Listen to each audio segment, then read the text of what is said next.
अब देखिए, ऐसे ही मुद्दे हैं जो जेंजियों को कनेक्ट करते हैं दीपक जी, चाहे वो पेपर लीक का मुद्दा हो, चाहे वो बेरोजगारी का मुद्दा हो, परीक्षा में धांधली का मुद्दा हो। इन मुद्दों पर लगातार एग्रेसिवली आप पर अटैक किए जा रहे हैं, सवाल पूछे जा रहे हैं।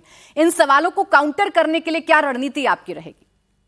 मैंने कहा, जो वास्तविक प्रश्न है उसके लिए हम लोग समय हमेशा उपस्थित हैं, लेकिन जो गलत बातें फैलाई जा रही, जो फेक चीजें फैलाई जा रही है, उसका तोड़ निकालकर जनता को भ्रमित ना हो, जनता भ्रमित, उसकी हम लोग पूरी तैयारी कर रहे हैं।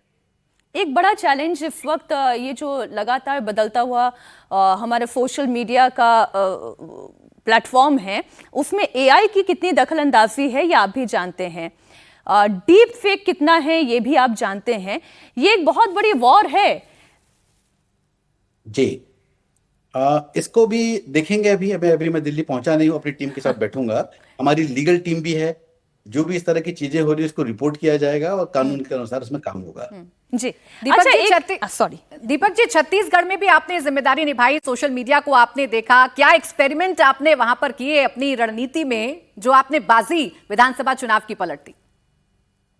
देखिए, एक व्यक्ति भाजपा में कभी सफल नहीं होता, पूरी टीम काम करती तब सफलता मिलती है। हमने छत्तीसगढ़ में भी इसी तरह मिलकर काम किया और मेरा सौभाग्य था कि राष्ट्रीय अध्यक्ष जी हमारे प्रदेश के प्रभारी रहे हैं छत्तीसगढ़ के, तो उनका मार्गदर्शन मिला था और एक रणनीतियां बनी थी और उस आधार पर काम हुआ था। लेकिन मोटे तौर पे आपसे यही कहूंगा कि चीजों को नीचे तक पहुंचाना ये सबसे बड़ा दायित्व काम रहता है। उसका प्लेटफॉर्म की तैयारी करना, उस पर हम लोग बहुत गंभीरता से काम करने वाले हैं। अच्छा दीपक जी, आप आईटी सेल के नए बॉस हैं, ये जानकारी आपको कैसे मिली? किसका फोन आया था आपके पास? क्या कोई इंडिकेशन इससे पहले से था? मीनाक्षी जी, हम लोग की पार्टी में बॉस तो कुछ होता नहीं है। दायित्व मिलते हैं और हम लोग अलग अलग समय पे काम करते हैं और राष्ट्रीय संगठन तय करता है और हमें इस तरह की कोई जानकारी पहले नहीं थी। ये जब लिस्ट जारी हुई तब हमें जानकारी मिली। लिस्ट आने के बाद क्या फोन पर आपकी किसी बड़े नेता से बातचीत हुई दीपक जी, और कोई ब्रीफिंग आपको मिली? निश्चित हमको फिर सूचना मिली कि दिल्ली में इकट्ठा होकर एक बार बात करना है, जो सभी को गई सूचना यहाँ से। ये जो प्लेटफॉर्म है ना दीपक जी, हम जानते हैं जितने इसके फायदे हैं उतने ही उसके नुकसान भी हैं। और ये हमने देखा कि ये जो सोशल मीडिया का सर्ज और ख़ास तौर पर भारतीय जनता पार्टी के पावर में आने से पहले से जो शुरू हुआ और उसके बाद अब तक में ये बहुत सारे अलग अलग पड़ाव से होकर गुजर चुका है। तो लगातार इस पर मंथन तो आप भी कर रहे होंगे। आपकी कार्यप्रणाली को समझने के लिए थोड़ा आपको और हमारे साथ जानकारी साझा करनी होगी, तब हम समझ पाएंगे कि आपकी अप्रोच क्या है। आपने कैसे सोशल मीडिया को बदलते हुए देखा? देखिए, मैं काफी समय से काम कर रहा हूँ।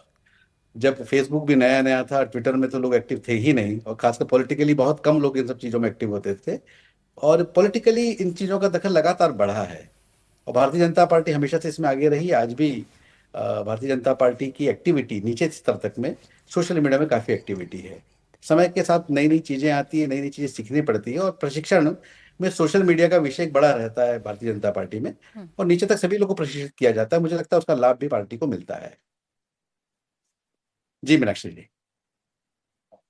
पर जिस तरीके से जेंजी जुड़े रहते हैं और जेंजियों को अभी जिस तरीके से बताया जा रहा है, उनको संबोधित किया जा रहा है, जिस तरीके से नैरेटिव चलाए जा रहे हैं, वो कितनी बड़ी चुनौती आपके सामने रहेगी? जेंजियों को आप कैसे समझाएंगे? देखिए, झूठ के पांव नहीं होते। जेंजी को अगर कोई भ्रमित कर रहा है तो उन तक सही बातें पहुंचेगी और उसके लिए हम लोग विशेष रूप से खास ध्यान देंगे हम लोग कि जेंजियों तक सही बात चीजें पहुंचे, और गलत नैरेटिव जो पहुंचाया जा रहा है उसको रोकना भी है और सही बातें उन तक पहुंचाना पड़ेगा। ये मैंने ब्रॉड स्तर पे बताया। अब ये कैसे होगा, ये क्या होगा, किस तरह से हम लोग उस पर काम करेंगे, इसकी विस्तृत कार्य योजना बनेगी। उस पर हम लोग काम चल भी रहा है और बड़े स्तर पे और काम चालू करेंगे।